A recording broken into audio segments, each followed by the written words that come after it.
Tous et bienvenue dans le 20h. Voici les titres de l'actualité de ce dimanche. Le projet de cohésion sociale des régions nord du golfe de Guinée, COSO, laisse déjà des empreintes au nord du Togo, des écoles construites, des centres de santé et bien d'autres infrastructures. 36 cantons bénéficiaires, le projet COSO cadre bien avec la vision du chef de l'État, Fort Ezosmla Gnazingbe. Le point en début d'édition.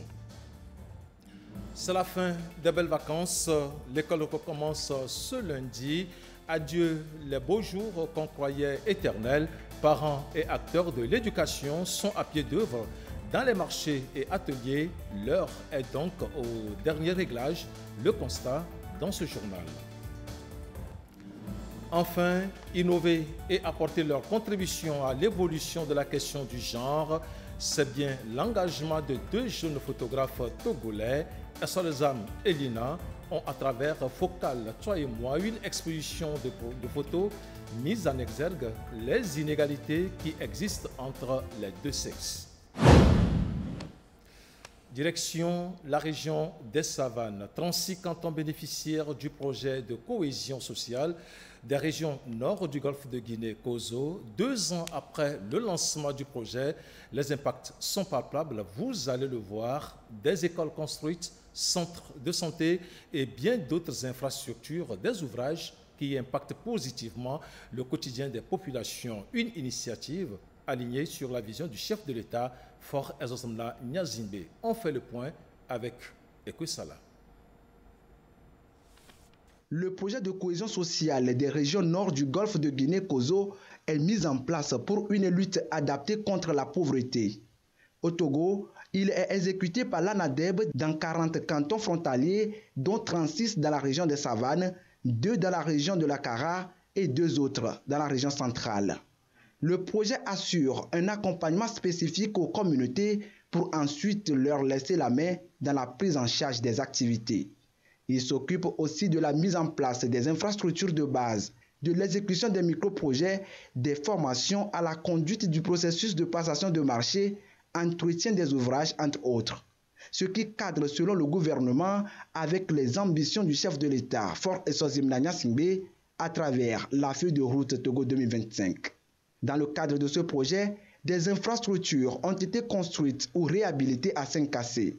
C'est le cas du centre communautaire et du forage photovoltaïque de Niaouga Centre, des bâtiments scolaires, des ouvrages marchands existants et d'autres en cours de réalisation. Dans le canton, 24 villages ont retenu 26 sous-projets dans les secteurs eau, énergie, éducation, santé, pistes rurales, assainissement pour une allocation totale d'1 milliard de francs CFA. Dans le canton de Mango, 20 villages ont bénéficié de la réalisation de 8 sous-projets dans le secteur de l'éducation, 7 sous-projets d'électrification, un sous-projet de construction d'un dalo sur une piste rurale, un centre communautaire, la réalisation d'un forage et de 2 magasins de stockage pour une allocation totale d'environ 1 milliard de francs CFA. Des réalisations qui témoignent de la bonne marche de la politique de développement du président de la République, Fort Ezosmla Gnazingbe. COSO, ajouté aux multiples projets de programmes du gouvernement, contribue de plus en plus à la lutte contre la vulnérabilité des populations. Financé à hauteur de 33 milliards de francs CFA, le projet sera exécuté jusqu'en 2027. Le Togo travaille ainsi à réduire les disparités entre les régions, aidé en cela par le projet COSO. Le projet offre l'occasion aux communautés à la base d'identifier leurs besoins en vue d'être accompagnées. Certaines localités de la région des Savanes jouissent déjà des fruits de COSO, d'autres travaillent encore sur leur projet. Le point avec Gérard Lagoudou. Le projet de cohésion sociale des régions nord du golfe de Guinée, COSO, impacte déjà les communautés frontalières dans les zones septentrionales du Togo. Nous sommes dans la préfecture de Saint-Cassé. Les aspirations du canton de Niaouga sont retenues en termes d'infrastructures communautaires. Cet ouvrage est sorti de terre seulement au bout de 5 mois. Et nous, on n'a jamais imaginé d'avoir ça dans notre village ici. Avant, on s'en va quelque part pour aller suivre les matchs qu'on sort. Mais aujourd'hui, on rend grâce à Dieu. On va mettre un bar aussi pour pouvoir faire ambiance dans le lieu. À une dizaine de kilomètres de là, le CEG de Boadé a bénéficié d'un nouveau bâtiment scolaire de 4 salles de classe, de 2 blocs latrines modernes de 3 cabines et d'un dépotoir. Pour l'année scolaire 2023-24, de la 6e en 3e, nous aurons les résultats de 100%. Et nous profitons pour dire merci au président de la République à travers ces différents projets, le projet COSO, qui met à l'aise les populations des savanes. Les travaux d'infrastructure de l'école primaire publique et du jardin d'enfants de Kondouaré sont visiblement prêts pour accueillir les apprenants toujours dans la préfecture de Saint-Cassé. Un modèle de réussite pour les autres localités couvertes par le projet COSO dans la région des Savanes. Ici, dans le canton de Lotogou, dans la commune de Tone 3, 18 villages sont venus présenter puis défendre chacun 3 sous-projets identifiés conformément à leurs priorités.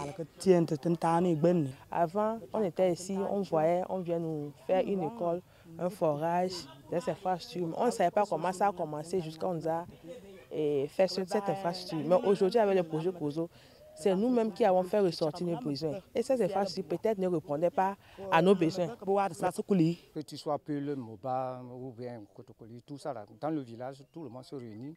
Et ensemble, on traite les problèmes liés au village et on trouve des solutions. Mais avant, on ne se retrouvait pas.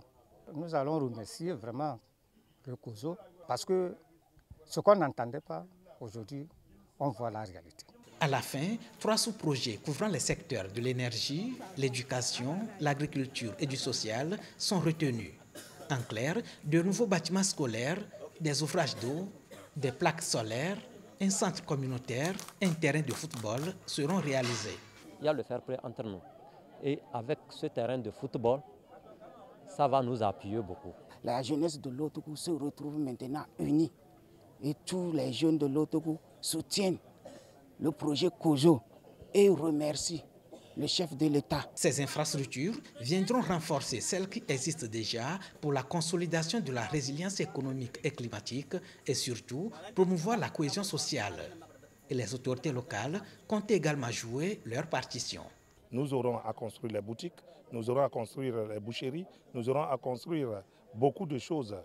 Et les jeunes vont se retenir et rester en famille avec les parents. Au cours de mes tournées, j'aurai à venir m'assurer que le cahier de charges est respecté, que les matériaux qui seront utilisés sont de bonne qualité pour assurer une durabilité des ouvrages. Au total, 357 millions de francs CFA seront investis dans le canton de Lotogou pour la mise en œuvre du projet COSO, piloté par l'ANADEB au profit de 41 cantons frontaliers, dont 37 dans la région des Savanes, pour un coût global de 33 milliards de francs CFA financés par la Banque mondiale. Plus que quelques heures, les élèves vont reprendre le chemin de l'école et à la fin de ce journal de 20 heures, vous suivrez une émission spéciale rentrée scolaire 2023-2024. Le ministre Dodiko Koroko, en charge des enseignements primaires et secondaires, mettra en relief les 10 priorités pour la nouvelle rentrée scolaire qui s'annonce. Je vous propose un extrait. L'école de la République se porte globalement bien. Et je ne boude pas mon plaisir par rapport aux acquis de l'année scolaire 2022-2023. Et je crois que vous le dites si bien, globalement nous sommes heureux. Et notre joie s'explique par plusieurs clés. En premier, vous savez, le gouvernement sous l'autorité du président de la République a énormément investi dans le capital humain. De 2020 à 2022, nous avons recruté 6200 enseignants. Et ces 6200 enseignants recrutés ont fait chuter le nombre des enseignants volontaires, qui était en 2020 à 41,57%, pour se retrouver à 18,84% du système éducatif. Et si je fais la corrélation par rapport au concours 2023 qui vient de se dérouler et dont les résultats sont attendus, la place des enseignants volontaires se situera à 7% du système éducatif, ce qui voudrait dire qu'en 2025, on aurait derrière nous l'histoire des enseignants volontaires. Et donc, plus on recrute des enseignants, on en gagne en qualité. Et c'est ce que nous vivons à travers d'ailleurs une évolution du ratio de nombre d'élèves encadrés par un enseignant qui passe de 59 à 53. Et c'est du temps dégagé pour l'encadrement pédagogique. Et puis, à travers ces recrutements, nous avons également su créer une certaine harmonie entre les régions éducatives. Hier, nous avions un ratio de 1 enseignant pour 103 élèves et de 1 enseignant pour 45 élèves. Aujourd'hui, tout s'est stabilisé. Donc, nous avons déjà gagné au niveau du recrutement personnel qui impacte sur les résultats. En second lieu, et beaucoup l'oublient, nous avons également, sous l'autorité du président de la République, mené une politique de recrutement du personnel d'encadrement. Et ça porte des résultats. Alors, en 2020, nous avons 115 personnels d'encadrement.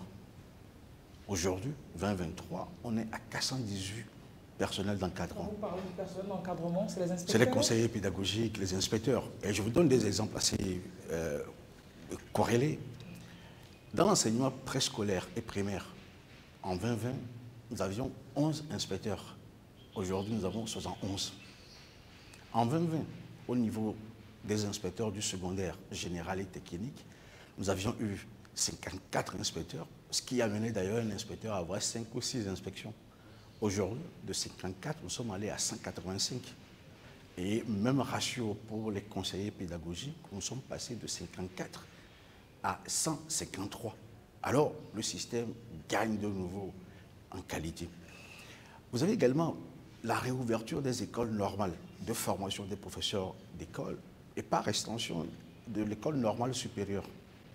Et c'est presque 3000 professeurs d'école élèves qui passent 50% de leur temps en stage sur le terrain. Alors, les maîtres de stage doivent jouer leur rôle. Et ces élèves, professeurs, constituent de vrais appoints pour un système qui se veut davantage qualitatif et quantitatif. Ouais, je voudrais d'abord remercier le président de la République, son Excellence Faure Gnassingbé, pour nous avoir donné les moyens nécessaires pour le démarrage de cette année scolaire 2023-2024. Mes remerciements également à Madame le Premier ministre et au gouvernement dans son ensemble. Et de façon assez ciblée, je voudrais m'adresser ici au corps d'encadrement, aux directeurs régionaux, aux enseignants, aux élèves, aux partenaires techniques et financiers, aux associations des parents d'élèves. Je voudrais leur dire simplement que le gouvernement les remercie pour leur disponibilité remarquée et remarquable tout au long de l'année scolaire passée.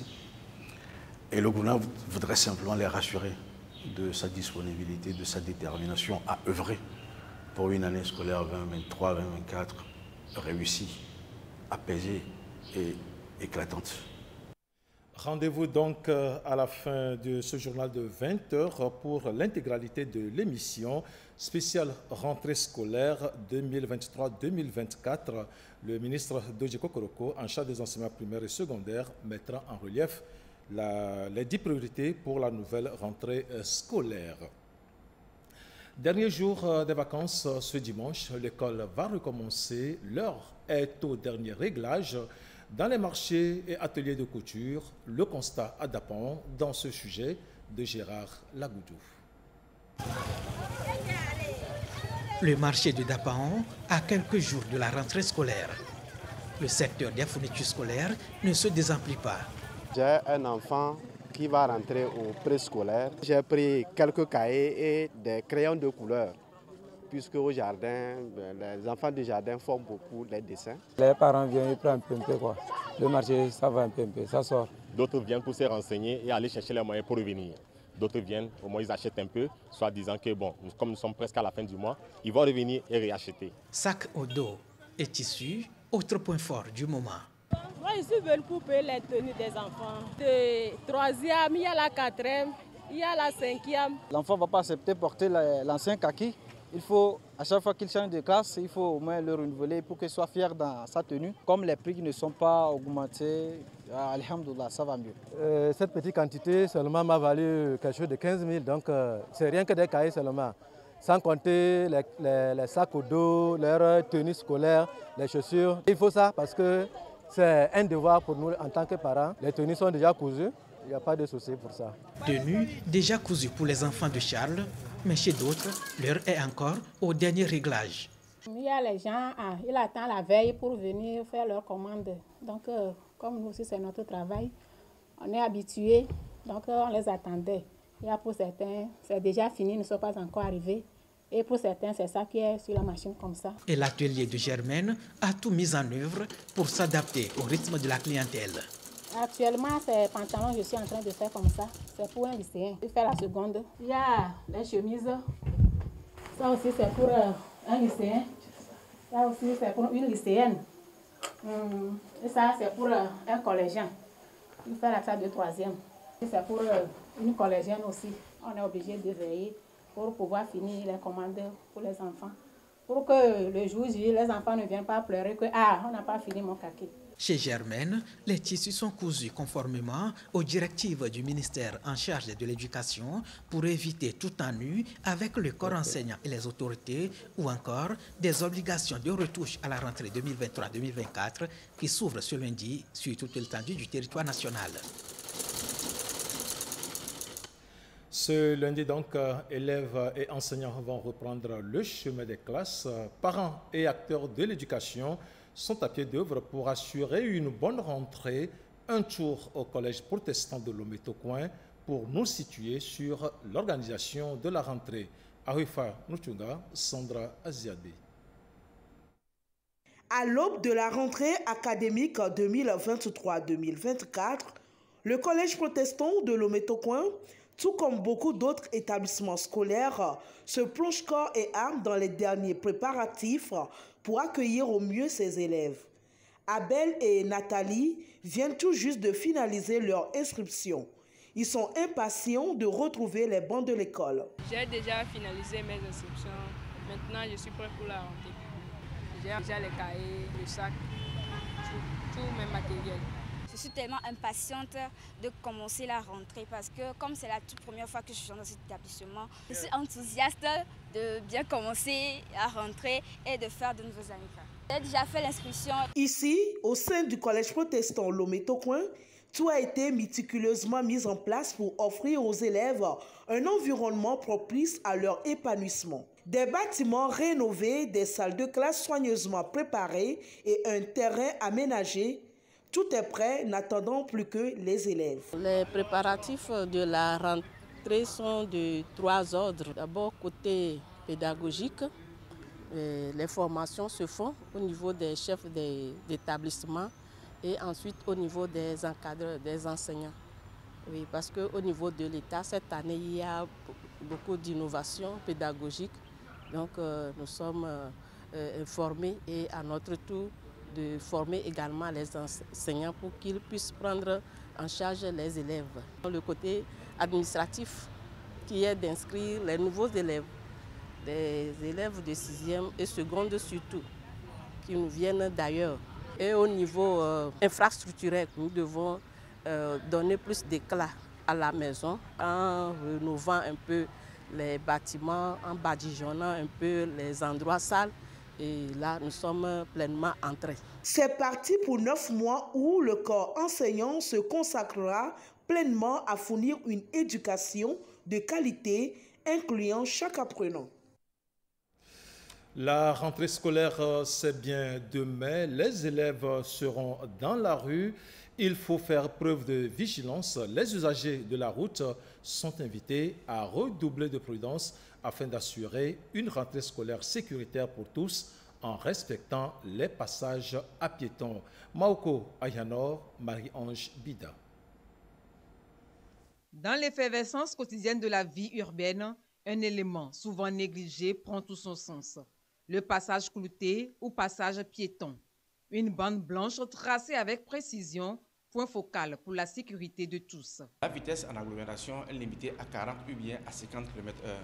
Donc, à l'approche des panneaux de danger, on doit ralentir, diminuer la vitesse avant d'aborder le danger. Quand un piéton s'engage pour traverser sur les passages cloutés, normalement, on doit ralentir, s'arrêter et céder le passage aux piétons, parce que c'est leur droit. Mais au cas où le piéton est déjà engagé et puis tu l'as percuté ou bien tu l'as cogné par exemple, alors là, tu seras verbalisé. Pourquoi on place les passages cloutés juste avant les portiques de feu, c'est-à-dire au feu tricolore. Les passages cloutés sont par terre et c'est par là où les piétons doivent traverser normalement. Les piétons ne doivent pas traverser n'importe où sur la chaussée. Sur sa moto, Ousmane sillonne la route. Comme dans ses habitudes, il respecte scrupuleusement les règles du code de la route. Chaque signalisation, chaque marquage au sol, il les appréhende comme les étapes d'une marche à suivre avec rigueur.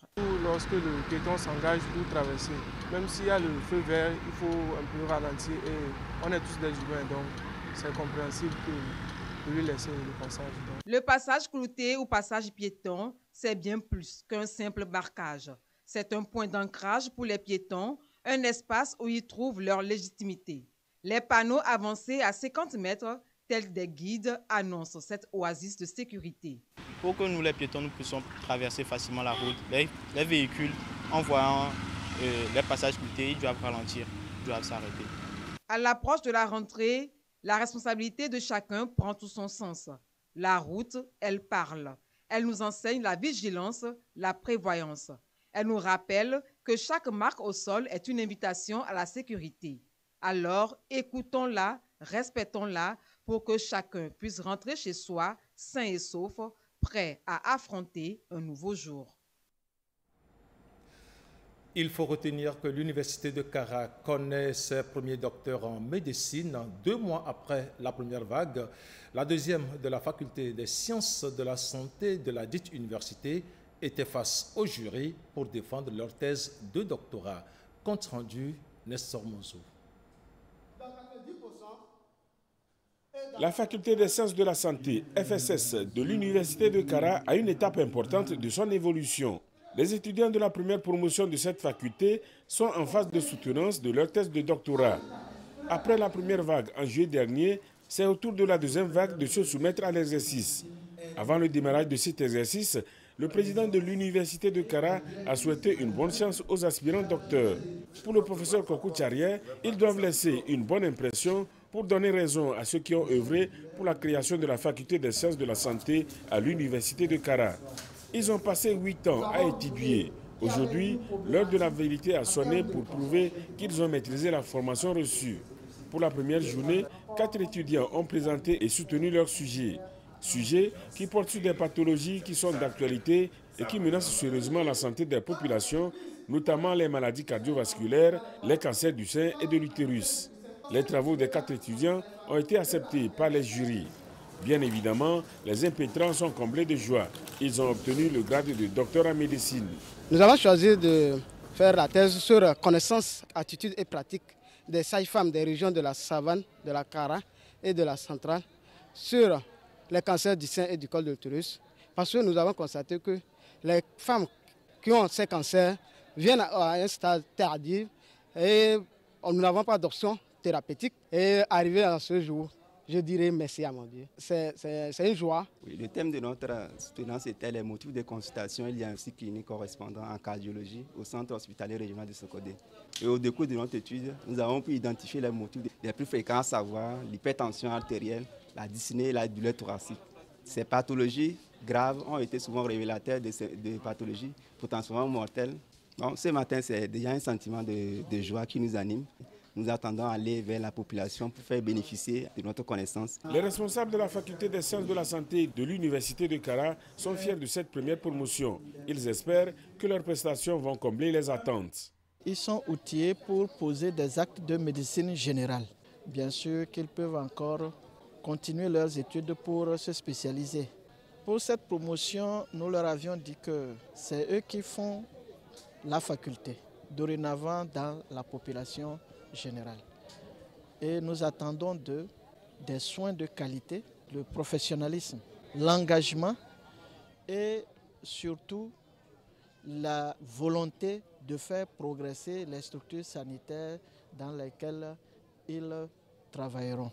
17 à la première série de soutenance, 7 à cette deuxième série.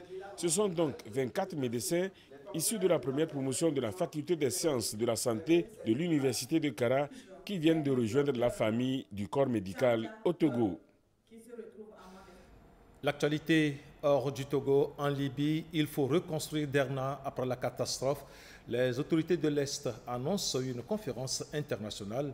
La date en vue est bien le 10 octobre prochain, un mois, jour pour jour, après la terrible catastrophe. Suivez. Après une manifestation des habitants de Derna, les autorités de l'Est ont tenté d'apaiser les tensions en annonçant la tenue le 10 octobre prochain d'une conférence internationale pour la reconstruction de cette ville dévastée par des inondations meurtrières. Elle devrait présenter ce jour des projets modernes et rapides pour rebâtir la ville sinistrée et d'autres villes de l'Est. Les gens sont en colère, les gens souffrent, nous souffrons aussi. Nous faisons partie du peuple, nous ne leur sommes pas étrangers, donc nous ressentons ce qu'ils ressentent. Personnellement, j'ai perdu plus de 20 membres de ma famille dans cette situation. Vous devez écouter très attentivement la colère du peuple. Leur voix atteint et émue toutes les institutions du pouvoir et les hommes politiques en Libye. Cela conduira à une enquête sur tout ce qui s'est passé, sur ceux qui sont responsables. La participation d'autres pays à une telle conférence reste la véritable inconnue dans cette équation, car pour de nombreux pays, le gouvernement de l'Est n'est pas internationalement reconnu. Les pays donateurs vont-ils vraiment venir ou attendront-ils une conférence convoquée par Béba, ou y aura-t-il deux conférences comme s'il y avait deux gouvernements? Mais cette polarisation politique a nui aux Libyens. Les autorités de l'Est ont été accusées d'imposer un blackout à Derna après que les réseaux téléphoniques et Internet ont été coupés mardi soir durant 24 heures et des journalistes priés de quitter la ville au lendemain d'une manifestation. Au Bénin, un grave incident a occasionné d'énormes dégâts à Sémékraké. Le drame est survenu samedi dans un dépôt de carburant frelaté. Le bilan est lourd. On parle de 37 morts. Attention aux images. Un incendie survenu samedi un peu vers 9 h dans un dépôt de carburant dans la commune de Sémékodji dans le sud du Bénin a fait des dizaines de morts, pour la plupart calcinés. L'incendie se serait déclenché lors du déchargement des bouteilles d'essence. Le procureur a annoncé l'ouverture d'une enquête complète sur les circonstances entourant cette tragédie. Une équipe du gouvernement s'est rendue sur les lieux du drame. À l'instant où je vous parle, nous avons malheureusement enregistré 34 morts, dont 2 bébés. C'est des morts calcinés, puisque la cause de l'incendie, c'est le carburant, notamment le carburant de la contrebande. Et nous avons aussi enregistré 20 malades, 20 blessés de gravité variable. À l'heure actuelle, nous avons pu stabiliser l'ensemble des brûlés, dont 12 sont vraiment dans un état critique et sont en service de réanimation. Il faut dire que avec l'intensité de l'incendie, les niveaux de brûlés vont parfois jusqu'à 100% de la surface corporelle touchée. C'est vous dire le degré de gravité des cas que nous avons devant nous. Une cellule de crise a été installée afin de renseigner les parents des victimes, recueillir les informations permettant d'établir la cause exacte de l'incendie et déterminer toute responsabilité criminelle éventuelle. Et je vous l'annonçais en titre, Retour au Togo, l'art au service de l'inégalité des genres. Le projet est porté par 2 jeunes artistes photographes togolais, Essolzam et Lina. Focal, toi et moi, c'est bien le titre de l'exposition. Un défi porté, un regard sur la question du genre. Arufanou Tchougan, Christine Petcheke-Aloudet nous font découvrir les œuvres.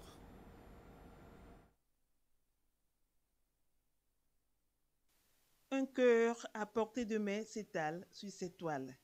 Lina et Essolzam, des artistes photographes, transmettent à travers leur travail une sensation de quiétude intérieure et une affirmation de la confiance en soi. Sur cet autre tableau, un homme et une femme semblent fusionner. À chaque nouvelle œuvre d'art, une communication visuelle saisissante. Le tableau là, ici, nous avons travaillé sur cette dynamique Femme qui fait le travail de l'homme et l'homme qui fait le travail de femme. Il y a un cœur en main. Nous avons travaillé sur la tranquillité d'esprit, la confiance en soi. Vous allez voir de l'autre côté, et si c'était à refaire, un cœur qui est froissé, qui parle de... Pour d'autres, c'est la violence, parce que pour nous, c'est de créer des émotions. Les deux artistes ont choisi de maintenir l'anonymat pour cette exposition, avec pour intention de pousser les visiteurs à la réflexion profonde. Nina s'efforce de percer le sens caché derrière cette photo de l'homme renversé. Je vois un homme à image renversée et puis une dame derrière l'homme qui est en train de soit manipuler l'homme. Et puis, il y a autre chose. Si on voit le tableau, c'est comme si la photo de l'homme domine. L'autre tableau où l'homme est renversé, nous avons travaillé sur le bon sens. Le bon sens pour nous, c'est quoi? C'est de lire un homme à travers une femme ou de lire une femme à travers un homme. Au travers de cette exposition, les promoteurs aspirent à accorder une plus grande visibilité à l'art de la photographie au Togo en mettant en avant une co-création qui se concentre sur la question du genre. C'est en même temps quelque chose qui va me faire personnellement voyager dans d'autres sphères de ce domaine, surtout dans la lutte pour les défenses des droits des femmes, mais aussi de penser à propulser l'aspect éducatif, parce qu'il faut éduquer la femme, mais aussi d'éduquer l'homme à montrer tout ce qu'il est, un peu de féminité, un peu de masculinité, tout ce qu'il y a en nous. Cette exposition, c'est d'abord apporter un plus dans le paysage culturel et artistique togolais. Les gens pensent que l'art photographique se limite seulement qu'au reportage classique. L'art photographique a d'autres dimensions de communication plus étendues. Focal, toi, moi, se veut donc bien plus qu'une exposition. C'est une invitation à une réflexion profonde sur notre conception de l'égalité des genres. Il faut retenir qu'à la fin de ce journal, vous suivrez une émission spéciale Rentrée scolaire 2023-2024. Le ministre Dodji Kokoroko, en charge des enseignements primaires et secondaires, mettra en relief les 10 priorités pour la nouvelle rentrée scolaire qui s'annonce. Voilà, ce journal prend fin. Merci à vous qui l'avez suivi. Excellente nuit à tous. Bonsoir.